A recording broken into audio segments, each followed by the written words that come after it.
साथियों, कभी कभी इंसान जिस्मानी भूख मिटाने के लिए इस कदर बहक जाता है कि वो अपने भाई बहन के पवित्र रिश्ते को भी शर्मसार कर देता है। दरअसल साथियों, आज की जो कहानी है एक ममेरे बहन और भाई की है। एक ममेरे भाई और बहन मिलकर ऐसा काम करते हैं, काश ऐसा नहीं हुआ होता। जो कुछ होता है उसे सुनकर लोगों के रोंगटे खड़े हो जाते। तो नमस्कार, प्रणाम। मैं आपका अपना विशु राय हाजिर हूँ जुर्म की दुनिया की एक बेहद शर्मसार कर देने वाली कहानी के साथ। साथियों, मैं बात कर रहा हूँ भारत की राष्ट्रीय राजधानी दिल्ली की। दिल्ली में एक क्षेत्र लगता है गाजीपुर। गाजीपुर में इधर पूरे भारतवर्ष में 26 जनवरी यानी कि एक पर्व, आज़ादी का पर्व, गणतंत्र दिवस मनाया जा रहा था। उधर पुलिस को सूचना मिलती है कि गाजीपुर के एक सुनसान क्षेत्र में एक सूटकेस जला हुआ और एक अधजली लाश पड़ी हुई है। जैसे ही पुलिस को यह सूचना मिलती है, फौरन ही पुलिस मौका वारदात पर पहुंचती है। साथियों, जब पुलिस गाजीपुर के उस क्षेत्र सुनसान क्षेत्र में पहुंचती है तो देखती है कि एक सूटकेस जो आधा जला हुआ था और एक लाश जो अधजली थी। अब उसकी पहचान नहीं हो पाती है कि आखिर वो है कौन, लेकिन देखने से लग रहा था कि 20-22 साल की कोई लड़की है और बुरी तरह से जल चुकी थी।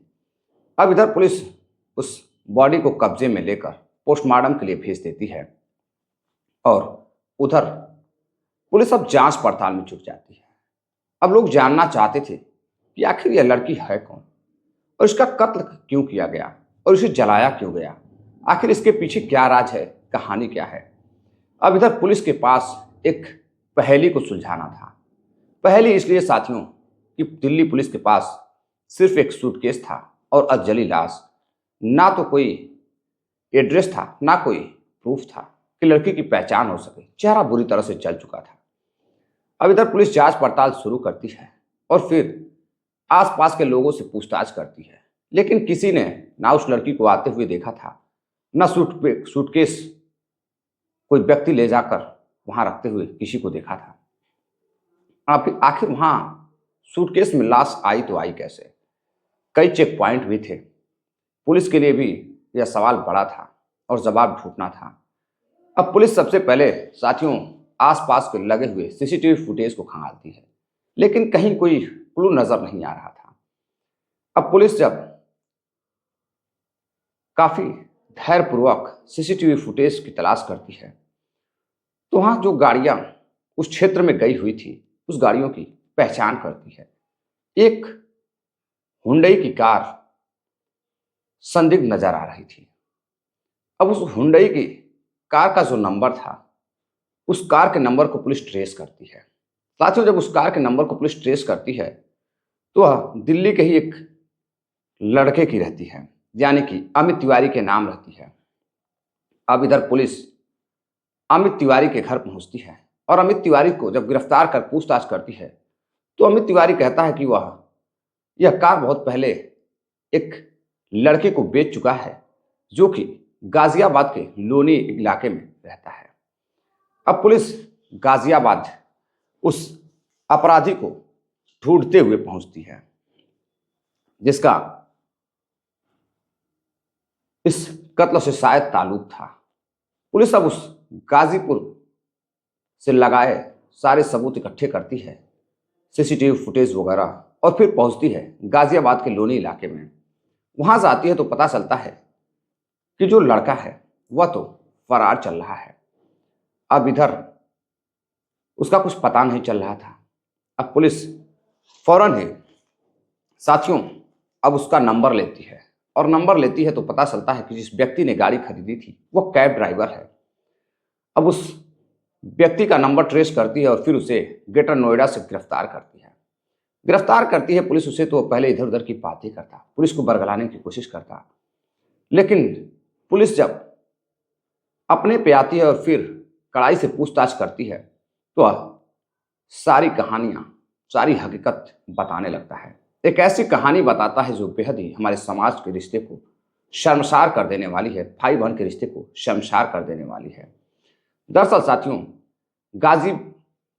गाजियाबाद के लोनी इलाके में रहने वाला एक लड़का, उसका भी नाम अमित ही रहता है। अब अमित अपने घर से जब पढ़ाई लिखाई कंप्लीट कर लेता है, कोई काम नहीं मिलता है, तो वह दिल्ली आता है और फिर कैब ड्राइवर की नौकरी करने लगता है। कुछ दिनों तक दूसरे की कैब को चलाता, ड्राइविंग करता, लेकिन फिर खुद एक कार लेता है, खरीदता है और फिर उसे चलाने लगता है। अब एक दिन वो अपने गांव जाता है। गांव जाने के बाद उसके घर वाले उसे मामा के घर भेजते हैं। जब वो अपने मामा के घर जाता है, दरअसल साथियों उसके जो मामा और मामी थे वह सूरत में रहकर नौकरी करते थे और लड़की भी सूरत में ही रहती थी।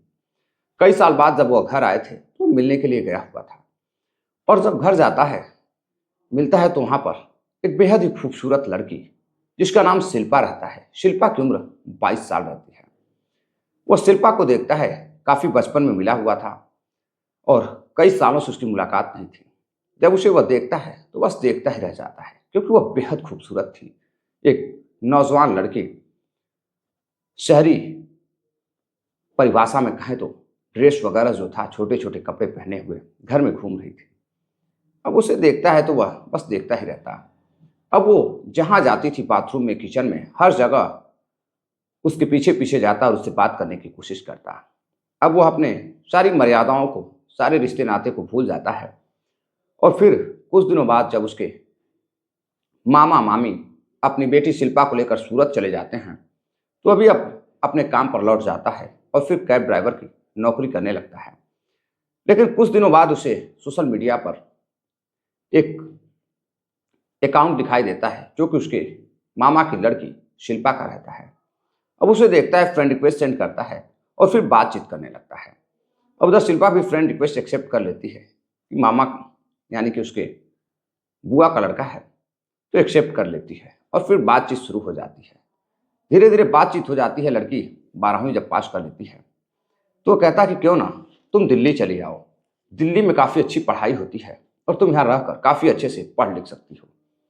अब लड़की अपने घर वालों से, अपने माता पिता से जिद करती है और जिद करने के बाद दिल्ली चली आती है और दिल्ली में आकर एडमिशन लेती है और फिर पढ़ाई लिखाई शुरू कर देती है।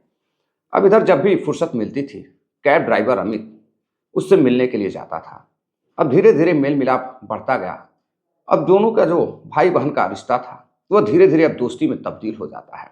दोनों आए दिन अब साथ में घूमते थे, कहीं ना कहीं रेस्टोरेंट में और इधर उधर खाने पीने के लिए भी जाते थे। कभी कभी एक दूसरे के साथ रूम पर ही रुक जाते थे।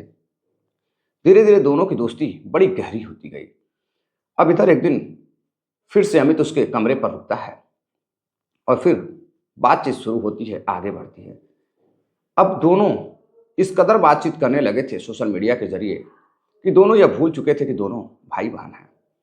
अब दोनों की जो दोस्ती थी वह धीरे धीरे प्यार की तरफ बढ़ रही थी।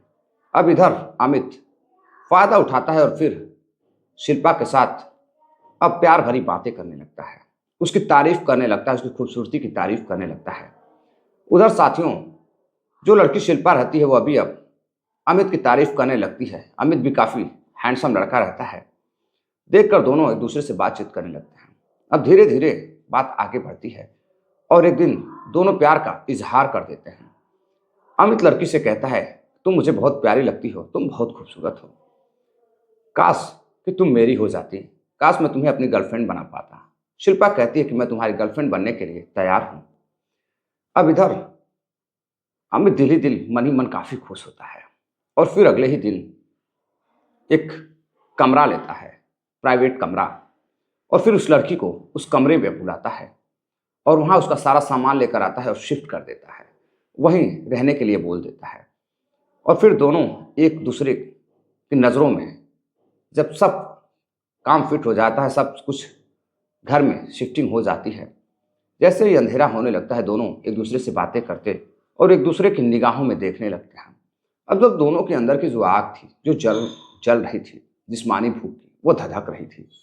अब इधर अमित मौका पाते ही बातों में दोनों की नज़रें जब मिलती है तो दोनों एक दूसरे के पास बैठ जाते हैं और फिर अमित ही बातों में शिल्पा के साथ बातचीत करते करते उसके एक एक जिस्म से कपड़े उतारता है और फिर उसके साथ अपनी ख्वाहिशों को पूरी करने लगता है।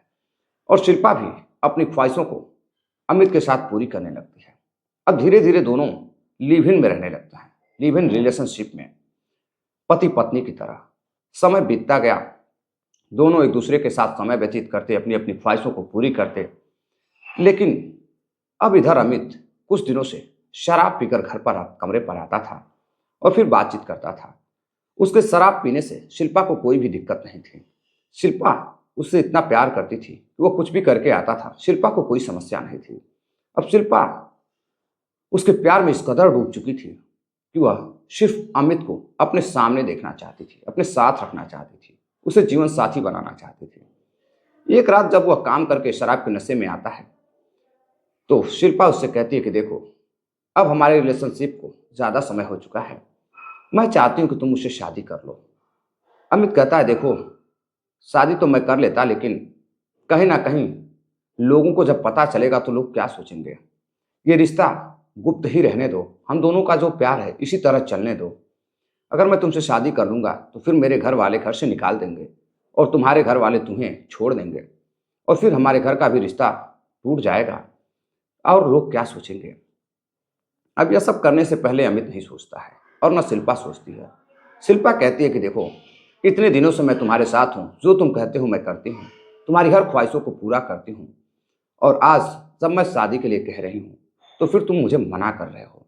इस प्यार का क्या मतलब है कि तुमने मेरे जिस्म के साथ खेला, मैंने कुछ भी नहीं बोला, और फिर आज जब मैं तुमसे शादी के लिए कह रही हूँ तो तुम मुझे मना कर रहे हो। मैं तुम्हारे बगैर नहीं रह सकती हूँ, मैं तुम्हारे साथ जीना चाहती हूँ, तुम्हारे साथ जिंदगी गुजारना चाहती हूँ। अब इधर अमित कहता है चलो ठीक है, मैं कुछ सोचता हूँ। धीरे धीरे करके महीनों गुजर जाते हैं, कुछ पता नहीं चलता है। अब बार बार जब भी वह कमरे पर जाता था तो इधर वह जिद करती थी शादी के लिए, शादी करना चाहती थी।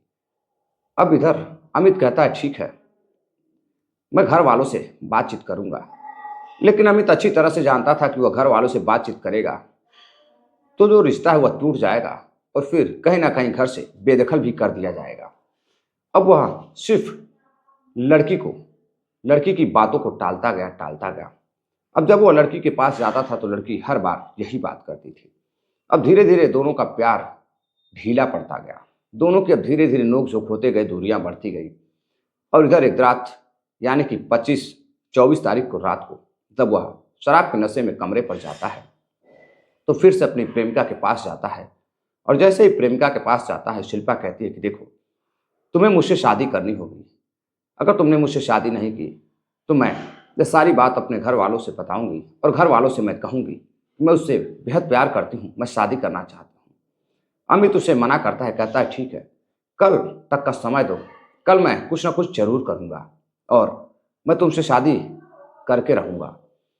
अब इधर अमित दिन रात सोचता है, फिर अपने दोस्तों से, यानी कि 25 तारीख को दो जो उसके दोस्त रहते हैं, अनुज जो कि वेल्डिंग का काम करता था, और एक और उसका साथी, दो दोस्तों से बातचीत करता है और फिर उन्हें कमरे पर आने के लिए कहता है। तब तक वो कमरे पर आते हैं, यानी कि 25 जनवरी लगभग 1 से 2 बजे के आसपास वह अपने कमरे पर जाता है और फिर उस लड़की से बातचीत करता है। तो लड़की शिल्पा कहती है कि देखो, मैं तुम्हारे साथ जीना चाहती हूँ, मैं तुम्हें बेहद प्यार करती हूँ, मैं तुमसे दूर नहीं रह सकती, मैं तुम्हारी पत्नी बनकर, अर्धांगिनी बनकर, जीवन संगिनी बनकर जीना चाहती हूँ। इधर अमित कहता है कि ठीक है, बस कुछ घंटों में ही मैं तुमसे शादी कर लूँगा, घर परिवार की मुझे कोई समस्या नहीं है। अब अमित सोचता था कि कहीं ऐसा ना हो कि लड़की कोई फोटोज वीडियोज या आपसी कोई बातचीत घर वालों को भेज दे या अपने घर वालों से कहेगी तो लोग मेरे बारे में क्या सोचेंगे। अब वह नशे में लड़की के पास जाता है, दारू का नशा लेता है और शराब सेवन करने के बाद उसके पास जाता है। और जैसे ही लड़की फिर बातचीत करती है, वह फौरन ही लड़की से झगड़ने लगता है और झगड़ा इस कदर बढ़ जाता है कि वह गुस्से में उस लड़की का कत्ल कर देता है। और साथियों, जब लड़की की मौत हो जाती है शिल्पा की, तो वह अब नशे में ही एक बैग लाता है और बैग लाता है, लड़की को तोड़ मड़ोड़ कर उस बैग में पैक कर देता है। पैक करने के बाद अपने दो साथियों को बुलाता है और बुलाने के बाद सारी बात बताता है।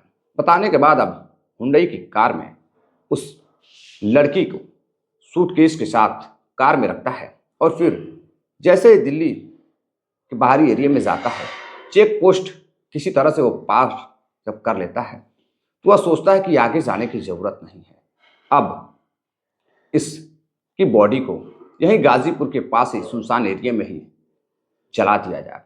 अब एक दोस्त जाता है उसका और 160 रुपए का नज़दीकी पेट्रोल पंप से पेट्रोल लेता है और लेकर आता है, लेकिन वो ये भूल जाते हैं कि इतने में काम चलने वाला नहीं है। गलती तो उन्होंने की है, कत्ल किया है और पुलिस से बच नहीं सकते हैं।